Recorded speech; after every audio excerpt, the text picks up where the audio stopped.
We are so back. Hi guys, how are you doing? Uh, it's on Sunday again, but stuff happens. I'll try and make it more consistent on Saturdays, but life is life. So this is the fragrance rotation. You won't find out today's scent, which is Sunday, until the next rotation. But for now, you'll get to see it and smell if you have it, but mostly see what I've been wearing this past week. So on Sunday, I wore Jardin de Bagatelle, which, I don't know. It's mediocre. It reminds me a bit of that kind of weird, kind of aquatic fruitiness that's in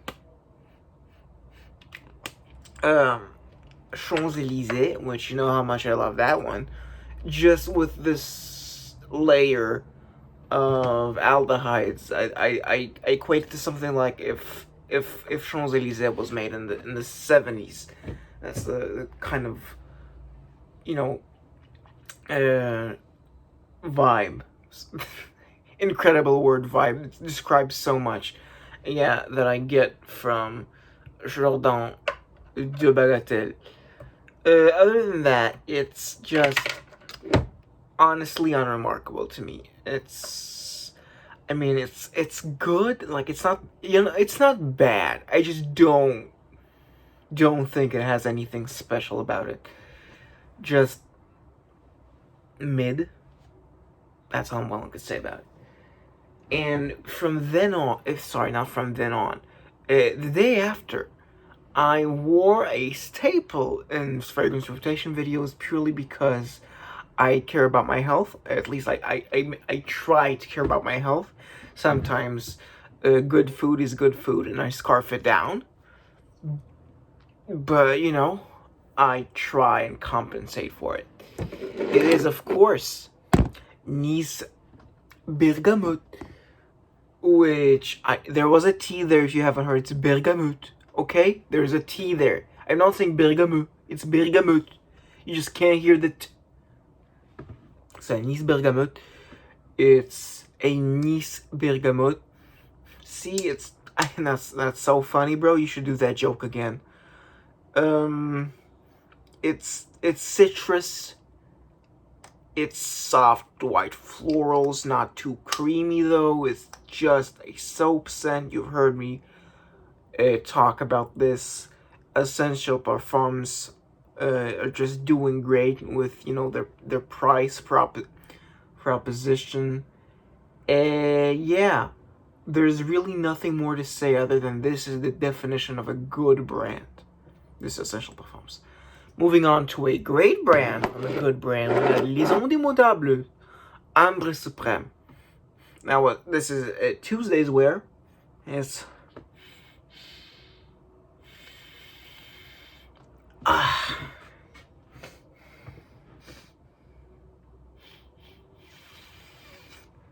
it's just wonderful.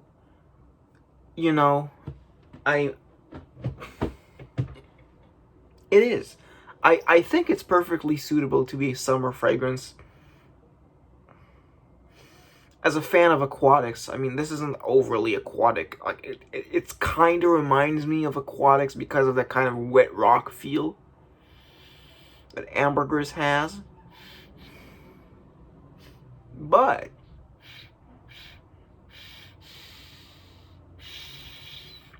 it's just it's just there are few words to describe this. It's so good.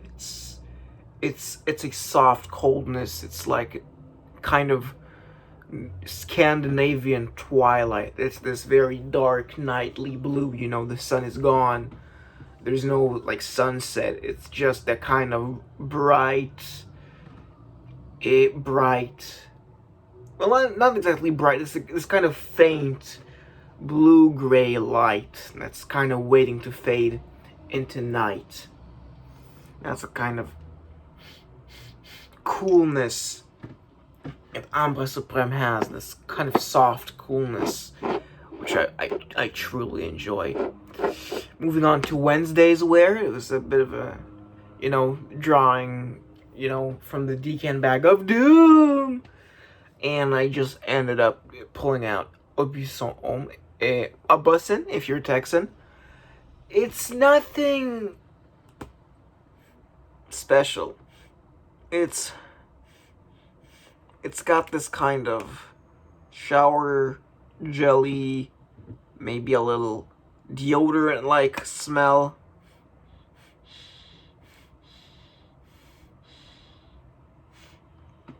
With this kind of a little faint sweetness that's just weirds me out.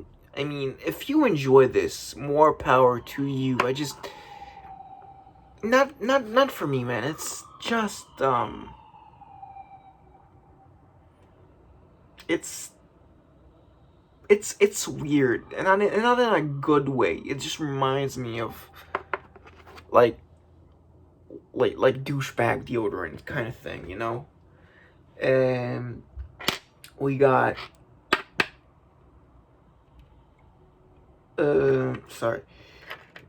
we got this is Thursdays where this is when this is the day after my Healy candle arrived. Ilang Ilang, very beautiful white floral candle. But I got 2 samples with it, and I got reacquainted with Oranges and Lemons, Say the Bells of St. Clements, which by Healy. It's I mean, it is a very kind of lemony green eau de cologne, but as it dries down, weird coincidence, there is a soapy white floral, actually not white floral, Ilang Ilang is a yellow floral, so you do get this kind of, soapy, this kind of cold cream banana-like, some people say Ilang Ilang smell like banana. Like the banana flavoring, not like actual banana, but the way I differentiate Saint Clements from other eau de colognes is that how should I say it? It's textured. There's a texture to this, like you feel like it has a body to it. I mean, it certainly comes from that Ilang Ilang, and that it does impart a bar soap quality to it, as opposed to the fresh eau de cologne style, which is very ethereal. Yeah, I really enjoy St. Clements, enough to consider someday getting a small bottle of it, but not too much. There like Sultan Pasha has eclipsed Healy for me. I still very much enjoy Healy, but Sultan Pasha is where I'm at in my journey right now. Like the guy who I'm trying to, get a bottle from. Yeah. Then, speaking of Sultan Pasha, you see the nice transition there. I don't have a little vial here to show you because I'm lazy like that. But I do know that I wore Chypre Chrysanthème from Sultan Pasha. And that was the day that Persolays did the group streams. Like he did the one on Nerolia, or is it Nerolia? I'm not sure. Nerolia, Vetiver,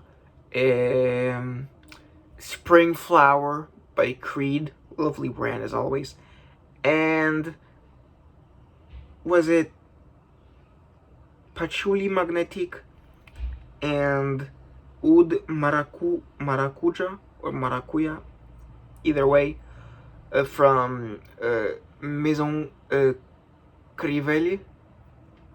No clue what the brand is, or just that. Well, I know that because he did read my comment on what I was wearing that day, and what I was wearing was in fact Chypre Chrysanthème. Calling a Chypre, I mean, it probably is structured like a Chypre, but for me, I'm not getting the kind of fuzziness that I'd get, as if we talk about something like Chypre Narcisse. Now that in the base truly is an incredible Chypre. Chypre Chrysanthème is more of a kind of honeyed, sweet, floral. It starts with this kind of floral citrus seed thing that, with the honey, reminds me of not a tea, but like a concoction, like a, I don't know what they call it, like a brew, It's this kind of nice, the nice little brew of flowers and a little bit of a lemony touch, or maybe it is a kind of a green, a kind of tea-like thing. It may, or is it? Yeah, I think it's the honey that does it for me, but it's kind of honey floral, and it does have a little bit of a purple color to it. It is a very nice and polite fragrance.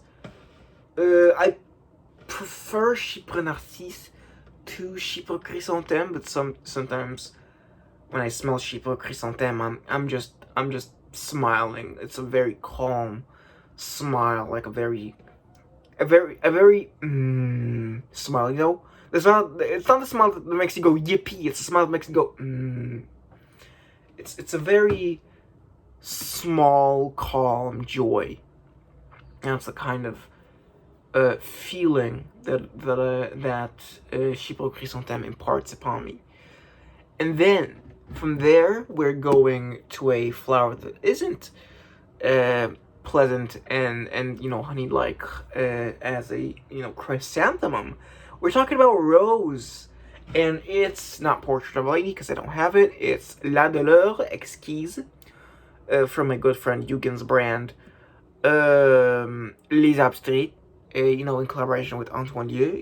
If you're seeing my channel, chances are you probably know who he was, what his brand was way before you found me, which is nowhere, not knocking anyone here, mostly knocking myself. Yeah. So La Douleur Exquise, my second favorite from the Les Abstraits trilogy. Béland being the first and Descendre being the third. It is a very smoky, kind of thorny rose. I did describe it once, and I will continue describing it as the smell of a tearful kind of red-eyed face after a big, fat, ugly cry, like you're letting it out. It's all there to see. There's no Hollywood magic about it. You just cried it out. But the scent isn't the act itself. It's the aftermath. You've calmed down at least a bit, but there's still that noticeable pain in your eyes, and you can tell the person has been distraught. That's the, what I was gonna say. That is the character that La Douleur Exquise has. So yeah. Overall, this week wasn't totally, I mean, Ambo Supreme and Saint Clements were nice, kind of,